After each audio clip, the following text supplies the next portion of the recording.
wa Kenya wameshika hii mbolea. PS wake mwenyewe amesema iko mbolea fake. Sasa PS anasema haya, waziri anasema yale.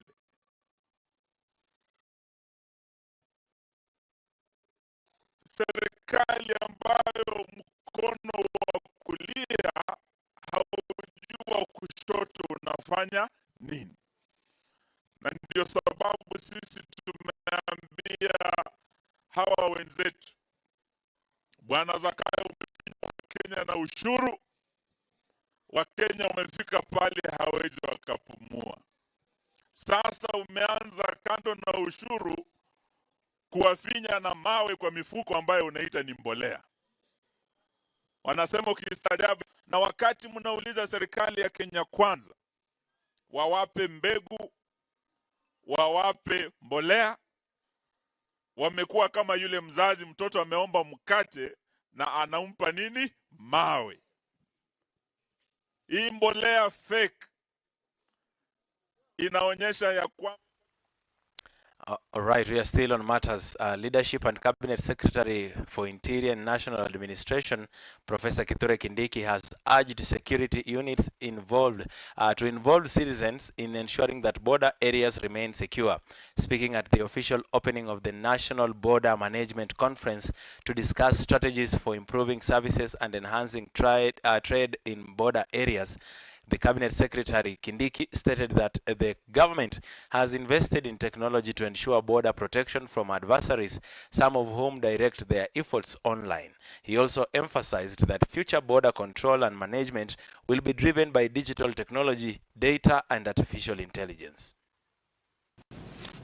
Into the future, this space of border control is moving towards less of the management of the physical borders to more effort in the management of the virtual border, because that is where the threats are going to concentrate in the foreseeable future. And therefore, the border of the future is going to be secure but contactless, with less human interaction, but with a lot of security. All right. In other matters, the Cabinet Secretary for Education, Ezekiel Machogu, and Cabinet Secretary for Environment, Climate Change, and Forestry, that is Soipan Tuya, have announced their ministry's intention to collaborate with the aim of teaching forest science and tree planting to approximately 17 million students from a young age through the National Tree Planting Program of 15 billion trees. This climate change mitigation plan will enhance Kenya's forest reserves by planting 35 million trees and producing 300 million seedlings. The Ministry of Environment is preparing to distribute seedlings to students across the country. However, CS Tuya has urged communities, especially those affected by drought and water scarcity, to take responsibility and identify areas where they can harvest water and use it to conserve the trees planted by the students.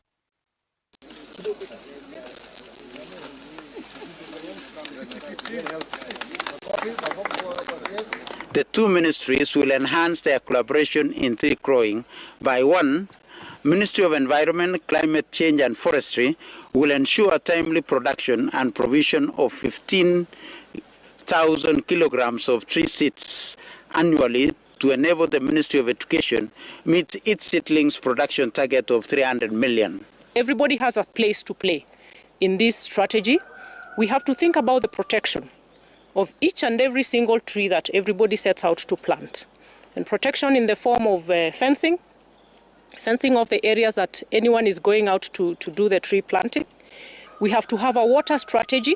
We will be able to start tree nurseries at each and every level, at each and every state department of our ministry, starting with higher education, where we have 74 of our public and private universities. We have agreed and said that each and every university, may it be public or private, must have. Right, now, those eyeing for the position of Chief Administrative Secretary or the CAS will be forced. I'll take that again. Now, those vying for the position of Chief Administrative Secretary will be forced to wait longer as the National Assembly shelved the National Government Administrative Amendment Bill that sought to legalize the positions and entrench the offices in law. The deferral of the bill was requested by Majority Leader in the National Assembly, Kimani Ichung'wah, for what he termed as to give room for wider consultations. Let's listen in. The next on the order paper was to be the National Government Administration Laws Amendment Bill, National Assembly number 73 of 2023 by the Leader of Majority. Again, the Leader of Majority has requested the Speaker to step it down, and it has been assented to. The National Government Administration Laws Amendment Bill 2023 is properly before the House. We are being invited in broad daylight to establish an office through an act of parliament. Executive office consists of the president, the deputy president, and the cabinet secretary. And then the accounting officer becomes their permanent or principal secretary. The question all of us are begging to ask, where does the chief administrative secretary fall in the architecture of their executive? If you go to Article 132(4)(a) of the Constitution on the function of the President, except as otherwise provided for in this Constitution, may establish an office. Right. Now, the Female Teachers Union, KEWOTA, has issued a call to the government to increase the allocation designated for schools catering for students with special needs in order to enable them to provide appropriate services for these disabled students. Speaking during a competition event organized in Kisumu County, those teachers also urged the Teacher Service Commission to promote those who teach in schools for disabled students as one way of motivating them. Let's listen in.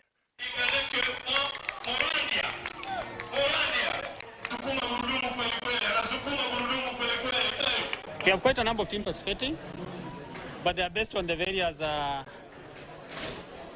areas of challenges or disabilities. We have the visually impaired, we have a slot for them. They participate in all the disciplines, but in this case just athletics. And we congratulate the role that teachers are playing and wish all the players all the best. We want the teachers who are taking care of these special needs students to be considered for a promotion just because they have qualified to take care of these special needs children. But this opportunity that is provided by the government of Kenya to support these learners and give them opportunity to participate in sports is a great opportunity because it triggers their potential. We have the responsibility, we have the commitment as Kisumu County to bring our learners together, discover the talent that is in them. Now, moving forward, clinical officers nationwide have commenced their strike as medical services remain disrupted due to the ongoing doctors' strike. Now it's 20th day. The strike began after the 7th day notice period was complete, but unfortunately the strike has now affected essential medical services, which has now forced patients to seek care at private hospitals. Let's watch this news. Tunasema Kisumu County wamejaribu kututumia vitisho, and sisi kama daktari tunasema there is nothing to fear but fear itself. Mahali ambapo tumefika, tumekuwa stripped of our dignity, tumekuwa stripped of all the profession's dignity, and what we are saying is ni sawa wanaweza tuma vitisho, lakini msimamo wetu ni ule ule. Tutaendelea na mgomo mpaka ile CBA ya 2017 ambao tuliafikiana those 7 years ago ikuwe itimizwe kwa kikamilifu. Na kwa hivyo leo Kisumu County tutakuwa na a peaceful procession, a peaceful protest. This itakuwa ni in solidarity na madaktari wetu ambao pia wako pale Nairobi. Na watu wengi wanatuuliza kwa nini tutasimamisha mgomo wakati gani. It will take as long as it takes serikali kuamka. Na tunaambia waziri Nakumicha ya kuwa sio lazima watuonyeshe kuwa hao ndo wako kwa uongozi na kutuonyesha madharau just to prove a point.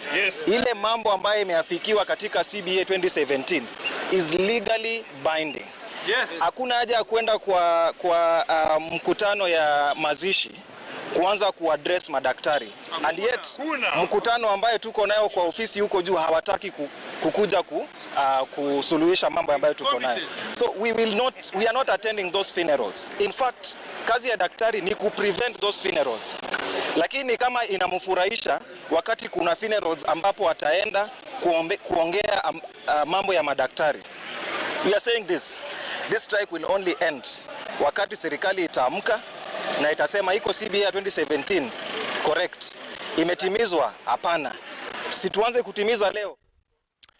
Now, listen to this following story. The Tana River Women Representative Amina Dika has criticized the government over the allocation of the national government affirmative action funds, terming it as unfair to some counties like Tana River and Lamu. She said that counties like Nairobi are getting more than 112 million shillings, while her county office only gets 20 million shillings, while Lamu only gets 15 million shillings. Speaking in Kipini area in Garsen constituency during the distribution of equipment to people living with intellectual disability, she noted that in Tana River and Lamu counties had 2 and 3 constituencies respectively, which makes them disadvantaged despite the huge challenges in their counties. Let's watch this. Wanaitwa wako na intellectual disabilities ama wakienda shuleni wanaambua wako na mental challenges. Hao ndio ambao tunawahudumia, na tunawahudumia kupitia michezo. Tunafanya pia mambo ya elimu na mambo ya kiafya na mambo mengi sana, hata mambo ya kuwakuza kuwa viongozi. Sasa kama wanafunzi wenu hapa watakuwa wameachwa nje, lazima huyo ward manager mumkalishe, mumuulize, na pia mheshimiwa pia mimi nitamfikishia salamu. Yule anayepaswa kufaidika zaidi na zaidi kwa basari ni mlemavu, kitu wa kwanza. Kwa upande wa disability, katika hii safari yangu nimewafikiria sana watu wa disability. Ndio maana leo tuko na Special Olympics. Hawa wanashughulika upande wa elimu, wanashughulika upande wa kuwezesha familia ambao wako na watoto ama wazazi. All right, let's head to Migori County, and the meat processing factory in Migori County has been closed for 3 years due to a shortage of clean water, even though its construction was completed 3 years ago. The facility has not been operational due to insufficient water supply. However, there is now hope for the resumption of work as the water department in Migori has initiated a 3 million shillings water project at the factory site. Christopher Rusana, the County Cabinet Secretary of Water, has stated that the water project is expected to be completed soon. The Cabinet Secretary has urged citizens to be patient, saying that government projects take time and rely on budget allocations.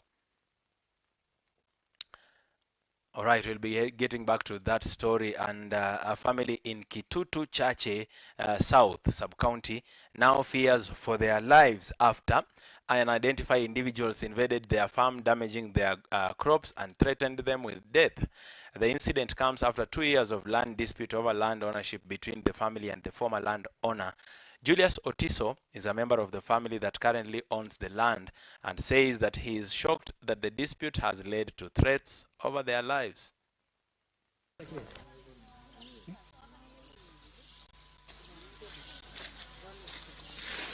Ndizi zimewekwa ziko chini, mboga, kahawa, ndizi, mahindi. Lakini chanzo cha hii maneno, nilipokea simu ya vitisho. Na hii vitisho nilikuja nikarekodi statement kwa police station ya Mosocho. Nimekuja kusangaa kwamba na hii mambo imefanyika, nimeona kama hii boma iko katika hatari, na ningeomba katika usaidizi katika serikali kutoka TCI ambaye wakuja hapa wachunguze hii ni nini kinaendelea hapa. Chief Eli alikuwa anapanga wakuja kuleta masorovea kwa boma yetu bila sisi kujua. All right, I hope that justice will be served on the family. Now, the Kenya Meteorological Department weather outlook indicates a peak in long rains in April this year. This comes as the weatherman points out possible impacts such as flash floods, especially in the low-lying areas. Lightning strikes and an increased inflow into hydropower reservoirs are expected to boost hydropower generation in the country. Elmelda Nyangasi has more details. The onset of the long rains in April this year has been predicted by the Kenya Meteorological Department. Potential risks such as soil erosion, waterlogging, and land degradation. Farmers are therefore advised to implement soil conservation measures and embrace sustainable land management practices in their agricultural strategies. The forecast also warns of possible isolated storms, flash floods, and lightning strikes in notable areas like Kisii, Kisumu, Nandi, Kakamega, Narok, and Bungoma, specifically the Mount Elgon areas. Further predictions indicates increased inflow into hydropower reservoirs that is expected to boost hydropower generation and contribute to grant power recharge for geothermal power production. They have also talked of waterborne diseases due to water source contamination resulting from flooding and stagnant water, with the relevant authorities are to strengthen disease surveillance and early detection systems. Reporting for Imani TV, my name is Nyangasi Ella Melda. Now let's head to Turkana County, and the majority of people rely on pastoralism in Turkana as their primary source of income. Some pastoralists in Nadot village have started farming as an alternative way of making a living in the semi-arid area. Geoffrey Emuneher, a farmer, has become a champion against malnutrition by planting sweet potatoes on his 3-hectare plot of land. He was able to earn 1.4 million Kenya shillings by selling his harvest, which has been a blessing for him and his family. Maisha ya mbeleni, ile vile nilikuwa nakaa, sio kama saa hizi vile mimi nakaa. Imebadilisha, watoto nimewapeleka shule. Bomo yangu nimeitengeneza mzuri. Paka hata vyoo nimejenga. Naye kwa upande wa hizo pesa nilitumia kununulia ingine mbuzi, nikanunua ngamia. Family naye wanakaa mzuri. When we came to this area, there has been a lot of cases of malnutrition, especially for the under 5 children. And orange flaked sweet potato, its consumption has been able to reduce greatly the issue of malnutrition, to say at the least. All right, now away from that, hundreds of people gathered to witness the marathon race in Nandi County. The event was organized through a collaboration between social organizations and Sitam Church. Among the attendees was the chairperson of the Anti-Corruption Commission, Bishop David Oginde, who advised the athletes present to avoid drug abuse and the use of performance-enhancing substances. Janet Namalwa has more details. 100 of athletes from different regions participated in the Kapsabet Half Marathon, which was organized by Sitam Church Kapsabet. The race started in Nandi Hills town and ended in Kapsabet town, testing the athletics with Raj Mountainous Road. After facing stiff competition from experienced athletes, Amos Kiplagat and Marion Kibori emerged as the winners. Hiyo mwanzo wa mlima wa yenye nasia kichwa nika-maintain. Nilikuwa nikaanza ku-maintain mpaka mwili ikaanza kusonga peke yake, nikashtua kidogo na nikasikiti kidogo, alafu nika-maintain. Ya leo haikuwa rahisi because ilikuwa kosumpia kutoka Nandi ilisikuja, ni mamilima ni mingi. Tunasema imekuwa mzuri kwa wakimbiaji. Tunafurahia sana kwa sababu kuna wakimbiaji wale ambao hawajakuwa exposure kwenda ng'ambo, na hapa inatusaidia mtu kuchikechi na kujiuza. The race lasted for hours, with some athletes facing challenges such as drug abuse and muscle fatigues. For us, this is significant because Nandi County is the home of champions, and sports being an important sector within the tourism ecosystem, being a niche area, we want sports to grow. So being in the source of champion and having this as an iconic athletic event in where the talent resides, where world champions are born, I think it only makes sense to have such an event here. Speaking in Kapsabet town after the completion of the race, the chairman of the Ethic and Anti-Corruption Commissioner, Bishop David Oginde, urged young people to refrain from using illicit drugs in order to safeguard their future in athletics. This is one way of encouraging talent and building young people so that they are not involved in other things that would be detrimental to their future. This is a good way of establishing their roots so that they can be part of what is happening in the world of sport. Reporting from Imani TV, Nandi County, I'm Janet Namalwa. All right, thank you so much, Janet, for that story. Now, Kenya will need up to $6.7 billion yearly to effectively deal with the fallout from the climate change, even as the African continent faces a $100 billion annual shortage. As climate change funding under various UN frameworks continue to be hard to come by, various African financial institutions and lenders say that they are ready to stand in the gap to ensure African resilience. So many countries in Africa have developed what we call nationally determined contributions. So there's a basically climate action document in terms of what they need to do, both to adapt to climate change, but also to mitigate the impact of climate change, change. It costs money, and it costs a lot of money. So for Kenya, we need $64 billion between 2020 and 2030. In Africa, we need close to $2.7 trillion. So it's a lot of money. So let's narrow down to Kenya. Kenya needs, over 10 years, on average, $6 to $7 billion every year to be able to respond to climate change. What we are currently receiving, both domestically and internationally, is nothing compared to what the needs are. And that is where the challenge has been. And that's why we need to expand the instrument. We need to expand the opportunities and the different windows that can help us move finance from where it is most abundant to where it is most needed. And so this topic on carbon markets and nature markets. All right. Now, the news about climate change marks the end of our news bulletin this evening. I encourage you to keep watching Imani Television. This is the #1 TV station that builds our faith in Jesus Christ. On behalf of our production crew, we say thank you so much for watching News Hour this evening. My name is Barasa Saenyi. I wish you a blessed night.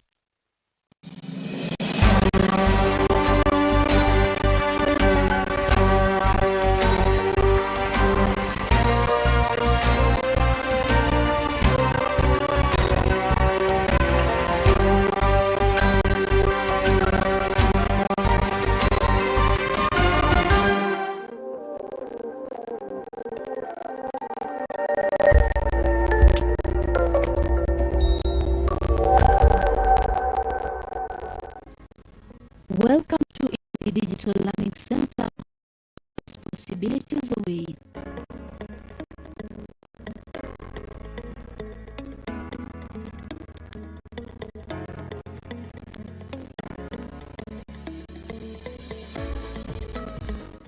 Are you a student with a passion for journalism and media studies? Look no further. At IDLC School of Journalism and Media Studies, we provide a dynamic and immersive learning experience from cutting-edge technology to hands-on projects. You'll develop the skills and knowledge to thrive in the ever-evolving world of media.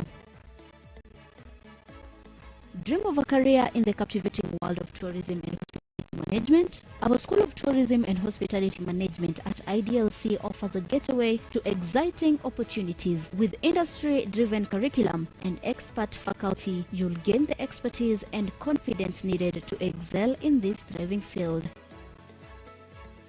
Seeking a deeper understanding of theology and divinity? At IDLC School of Theology and Divinity, we provide a nurturing environment for spiritual growth and intellectual exploration. Our dedicated faculty and thought-provoking courses will guide you on a transformative journey. At Imani Digital Learning Center, we believe in hands-on education through internships, industry partnerships, and state-of-the-art facilities. You'll gain real-world experience that sets you apart. Our supportive community and vibrant campus life ensures a well-rounded education. Join us at Imani Digital Learning Center and unlock your potential. Discover your passion, chase your dreams, and shape a brighter future. The journey begins at IDLC.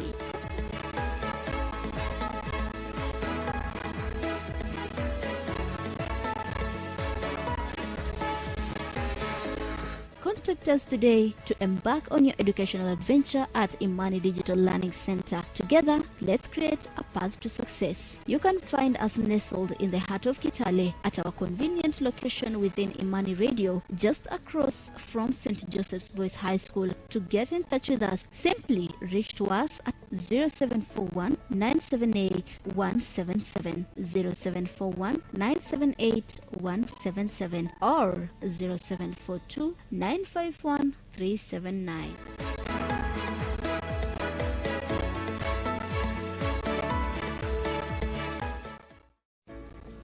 Welcome to Imani Digital Learning Center, where endless possibilities await.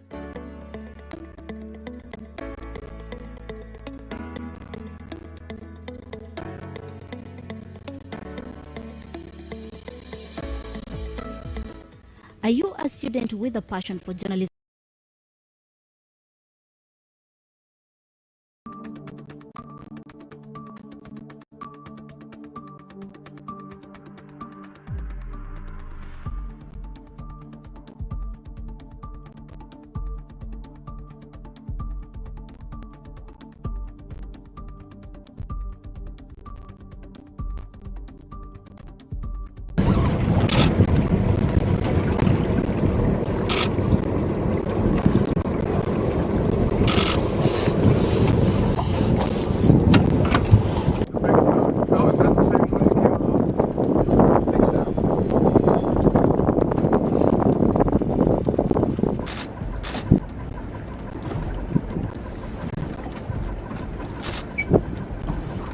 A complex operation to reopen the port of Baltimore after the deadly Francis Scott Key Bridge collapse. Several cranes, including the largest floating crane on the East Coast, arrived at the site. More vital equipment is on the way to remove debris on the nearly 100,000-ton cargo ship that rammed into the bridge on Tuesday. Wreckage has prevented divers from trying to recover the bodies of 4 of the victims. Nicole Skanga is in Baltimore. Nicole, good morning. Good morning, Michelle. The Army Corps of Engineers says it's nearly done sonar mapping the channel. Now, once that's done, the next step will be to cut the collapsed bridge into pieces and then lift all of that twisted steel and concrete out. A colossal crane capable of moving 1,000 tons, now poised to lift the wreckage of the Francis Scott Key Bridge. This crane that we're looking at is massive. The thing we also know is this: so is the challenge ahead of us. An estimated 2,000 to 3,000 tons of steel now sitting atop of the cargo ship Dolly. It's at least going to get cut safely into 4 pieces, and then we'll slowly and deliberately take it off the front of that vessel. Underway, 7 floating cranes, 10 tugboats, 9 barges, 8 salvage vessels, and 5 Coast Guard vessels. A fleet tasked with clearing the 700-foot channel. The top priority for all the equipment that we're marshaling right here is going to be focused on clearing the channel. President Biden says he wants the full support of Congress in his effort to rebuild Baltimore's economic lifeline. Federal and state officials, including Maryland Governor Wes Moore, warned it is going to be a long road to recover from the loss. The state has already received $60 million in emergency relief funding. This week, Transportation Secretary Pete Buttigieg said rebuilding the bridge will not be quick or easy or cheap. Natalie Brand is outside the White House. Natalie, good morning. Good morning, Jeff. And President Biden says he plans to visit Baltimore next week. So far, as you mentioned, the administration has released that $60 million in emergency relief funds, but that's considered just a down payment for what will be a long and costly rebuild. It is not going to be days or weeks or months. This is going to take time. Engineers say it could take years to rebuild the Francis Scott Key Bridge. President Biden says he intends for the federal government to pay for it. So it could be 100% federally covered. That's correct. Maryland Senator Chris Van Hollen and his colleagues are working on legislation to make sure that happens. He says the cost could exceed $1 billion. This is a project of national significance. The port has a national impact. This bridge is part of the interstate system.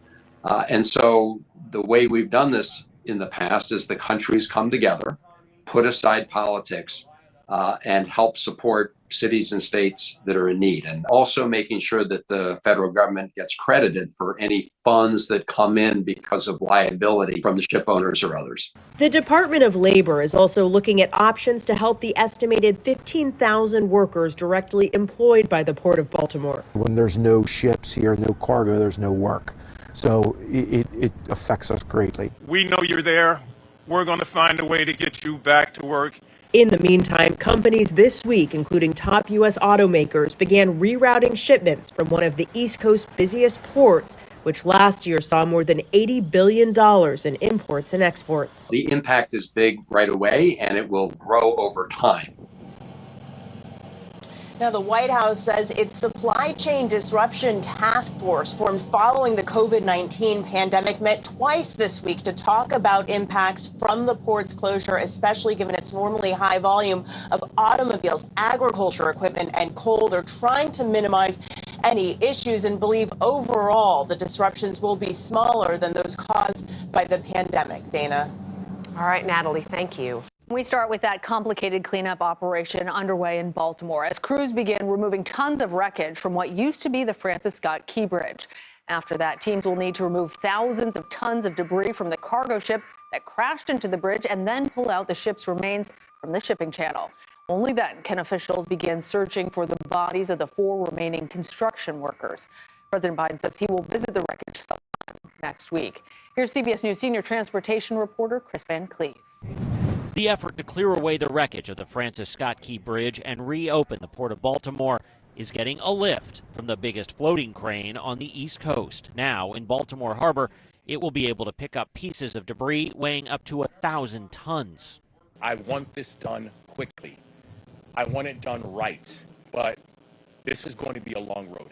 Maryland Governor Wes Moore. Our economy depends on the Port of Baltimore, and the Port of Baltimore depends on vessel traffic. In the coming days, an armada of 7 floating cranes, 10 tugboats, 9 barges, 8 salvage vessels, and 5 Coast Guard ships will join the effort. In order to get the Port of Baltimore back open, they have to clear a 700-foot wide chunk of this channel, which means all of this debris has to go, and there's even more on the bottom of the channel. One of the priorities is removing the wreckage, preventing divers from recovering the bodies of the 4 construction workers still unaccounted for. Among them, father of 3 Jose Lopez, wife Isabel Franco, speaking through an interpreter. I feel bad. Only God knows how hard my heart aches. Maybe he was desperate, trying to escape. New video from the NTSB takes us inside the crippled cargo ship Dolly, sitting frozen in the moment it collided with the bridge. Investigators have focused on gathering perishable evidence and interviewing the crew and boat pilots who were on board early Tuesday morning. While the data is still being analyzed, CBS News estimates when the more than 900-foot-long ship rammed into the bridge, it hit with at least the same force as the thrust generated by the launch of a Falcon 9 rocket. And Chris joins us now. So just on the boat alone, there's around 4,000 tons of bridge that needs to be removed. Chris, how do they go about cleaning up all that destruction that's there behind you? Well, the piece of truss that's resting on the ship, 3,000 to 4,000 tons worth of steel, they're going to have to cut that into pieces because even this giant crane they brought in can only lift about 1,000 tons at a time. It's exacting work, and remember, what we can see is only part of the debris. A lot of it has sunk down some 50 feet into this completely almost midnight dark blackout water that they've got to go in and cut into pieces by hand. Divers will have to do that. So it is a painstaking process, and the Army Corps of Engineers told us that every time they remove a piece, it changes the math on removing the rest. So it really sounds like a complicated effort that is going to take time. Yeah, a tremendous engineering problem. Chris, I'm also hoping you can talk to us about the effect that the collapse of the bridge has had, not only on the economy there, but as a nation, as a whole. Sure. So the Port of Baltimore is one of the nation's busiest. It is particularly busy for cars, coal, and sugar. Those things cannot move in or out right now. There are ships in the harbor that can't get out, and there are cargo ships and cruise ships that can't